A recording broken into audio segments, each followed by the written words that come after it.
you something on this 20th anniversary. Crew, yeah, we've got some crew back there. Kayla's back there.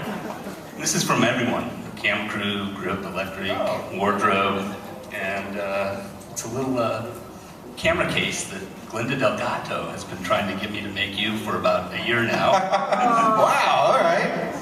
I can't wait to see that. Oh,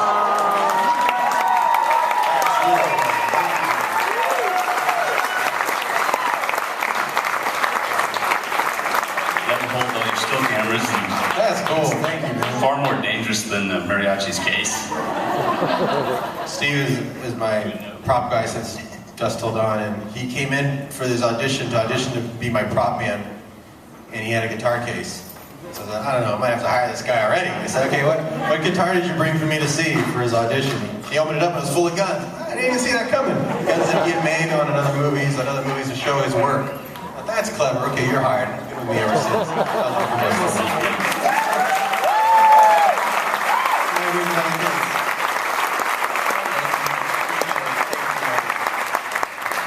Does anybody have any funny questions that you noticed when you were watching the movie, or anything odd that stuck out? I mean, it's been so long since I made it, but I do remember a lot. The DVD also has a commentary track that tells you every little beat in there. It's interesting. I mean, when I went back and listened to it, there's really learn a lot from it about what you can do, what you can get away with, and how.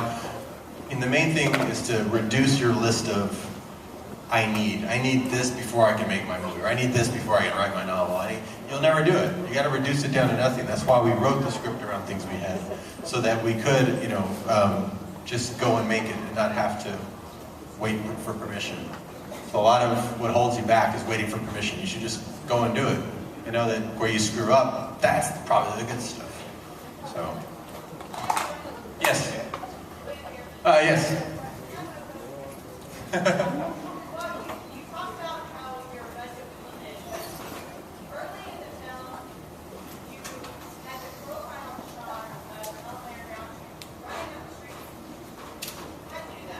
How did it, you said I talk about how I didn't have any money and I had a profile shot of mariachi running down the street.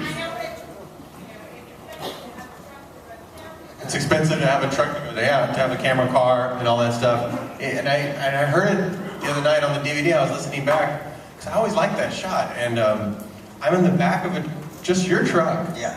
And I'm on the camera stands a little. It's not even a film camera stand. It's a still camera, so it's real flimsy. And I was back there, and I heard myself do the commentary. I'm glad I do those commentaries so I can remember how I did it. All my weight was on it, and I had a long lens on it, and the shake. People pay lots of money to get camera shake like that. I was on the set of Star Trek, and they had the Steadicam, and they had guys behind the Steadicam shaking it. Like 3 guys to get that. And it was just because I was in the back of a truck really trying to keep it smooth. And it was getting like that. And so I was zoomed in, and I'm doing the focus myself. You understand, in a real movie, you have a camera guy, like I'm the camera, and then you got a guy there who's assisting you, who's changing the film. You got another guy there who's doing the focus for you. It's cake. Here I was having to keep the focus through there on the back of the truck with all my weight on it, and the blur actually helps. And that's why it cuts so fast between Carlos to the bad guy to the other bad guy. And people laugh when they see that dog with the sunglasses, but that was just to save my ass because he was all out of focus and he was all out of frame. So I would cut away. Every time there's a really bad part, I would cut away. And when there was a good little part that almost looks like it's smooth, that's what I would use. That's how I did that. Yeah, way up there.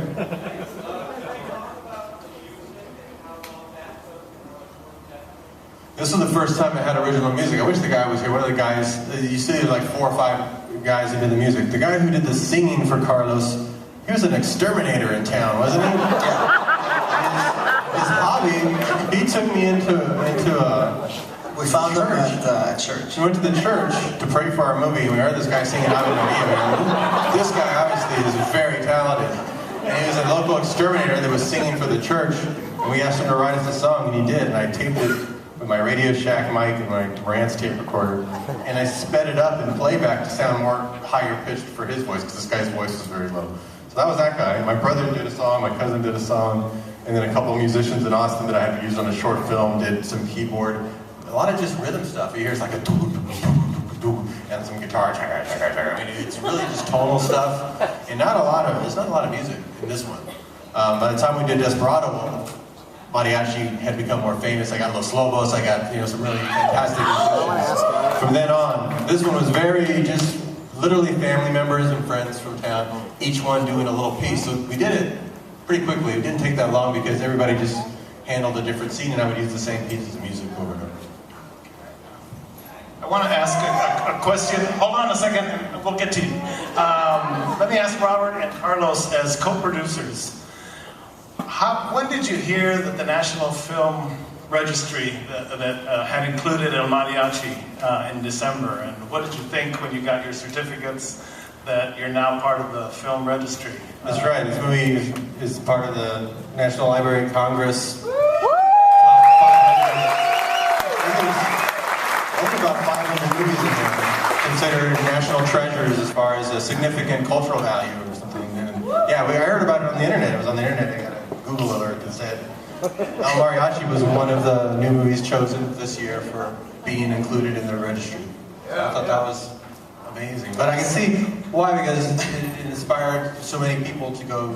I mean, things like Blair Witch Project and Paranormal Activity, people don't even think twice about making a movie for no money. Back then, $7,000 to make a movie sounded ridiculous. People couldn't even wrap their head around it. Now it sounds actually expensive because everybody's used to shooting digital. But back then, to shoot on film, it was just unheard of. And they would go interview filmmakers and people.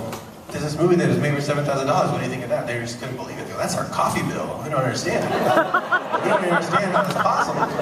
But because no one had ever tried it before. It wasn't that it was impossible. It just nobody had ever really applied video technique to shooting something on film. So it really it made sense to me at the time. And then everybody from that point on just went, Columbia Pictures, are we ready here? Sure. I think, the setup's ready. What we might want to do, if anyone wants to go to the bathroom and all that, then come back, take a 5-10 minute intermission, and when you come back, we'll be here ready to, because it's going to be pretty cool what you're going to see.